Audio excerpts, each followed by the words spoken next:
If you're watching this at the end of 2026, pause for a second. Before you judge yourself, before you think about what you didn't do, before you compare your life to someone else's highlight reel, just breathe. This video isn't here to motivate you. It's here to remind you. I'm speaking to you from the beginning of 2026, from the version of you that is hopeful, tired, uncertain, and still trying. The version of you that doesn't know how this year will turn out yet. So if you're watching this in December 2026, I need you to listen carefully. First, do not quit on yourself now. Not today. Not after everything you've survived to get here. You might feel disappointed. You might feel like you're behind. You might feel like you started this year with so many promises and somehow ended it feeling incomplete. But listen to me. You are still here, and that matters more than you realize. This year was never supposed to be perfect. I know at the start of 2026, you probably told yourself, this is the year everything changes. New version of you. And maybe some of that happened. Maybe a lot of it didn't. But that doesn't mean you failed. Because growth doesn't look like transformation videos on the internet. It looks like waking up on days you wanted to disappear. It looks like trying again after you messed up. It looks like resting when you were exhausted instead of pushing until you broke. If you're struggling right now, I want you to know something very important. Your struggles were valid. You weren't weak for feeling overwhelmed. You weren't lazy for feeling tired. You weren't broken because healing took longer than you expected. You carried things this year that no one saw. Quiet stress, silent pressure. Thoughts you didn't talk about. Battles you fought alone. And you still showed up. Even on the days you did the bare minimum. You showed up. Even on the days you doubted yourself. You showed up. Even on the days you wanted to quit. You showed up. That counts. I need you to stop measuring this year only by outcomes. Stop reducing 365 days of effort into one disappointing conclusion. Look at how far you've actually come. There was a version of you who couldn't handle what you handle now. A version of you who would have collapsed under the weight you carried this year.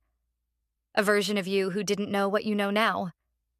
You learned boundaries. You learned who deserves access to you and who doesn't. You learned that not everyone who starts with you ends with you. And that's okay. You learned that rest is not a reward. It's a requirement.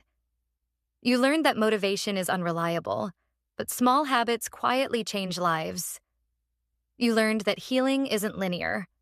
You learned that sometimes progress looks like pausing, not pushing.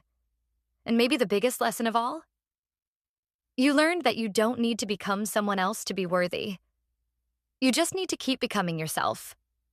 If you feel behind, let me say this clearly. You are not behind in life.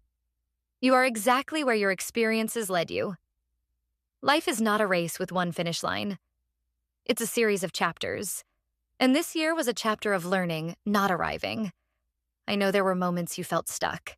Moments where nothing seemed to move forward. Moments where you questioned if your effort even mattered. It did. Even the unseen effort mattered. Even the attempts that didn't work mattered. Even the days you stayed instead of giving up mattered.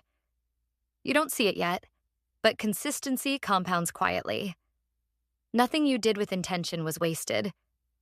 So if you're sitting here at the end of 2026 feeling discouraged, let me remind you of this truth. You are allowed to be proud of yourself even if everything didn't work out. Pride is not reserved for perfection. It's earned through persistence. You kept going when it was uncomfortable. You stayed when it was easier to leave. You chose growth even when it was slow and lonely. That takes courage. And I know there's probably something you're blaming yourself for. A goal you didn't reach. A habit you couldn't maintain. A version of yourself you didn't become. Forgive yourself. You were doing the best you could with the energy, awareness, and circumstances you had at the time. Self-forgiveness is not weakness. It's emotional intelligence. Let go of the harsh inner voice. It didn't get you this far. Compassion did. As you step into whatever comes next, don't carry shame with you. Carry wisdom. Carry lessons. Carry the proof that you can survive uncertainty. You don't need a dramatic reset. You don't need to punish yourself into progress. You don't need to become someone unrecognizable to move forward. You just need to continue, one honest step at a time. And if no one has told you this yet, let me be the one to say it. I'm proud of you. Not for the results. Not for how productive you were. Not for how impressive your year looks from the outside. I'm proud of you for trying. For staying. For not giving up on yourself when it would have been easier to disappear. No matter what happened in 2026, you didn't fail. You evolved. And that matters more than you know. If this message reached you at the exact moment you needed it, make sure you subscribe to this psychology channel because we talk about the thoughts, habits, and brain patterns that quietly shape your life more than motivation ever will. And if you want something short and powerful next, watch my next video on 3 brain tricks that make you happier in 15 seconds. Your brain will thank you.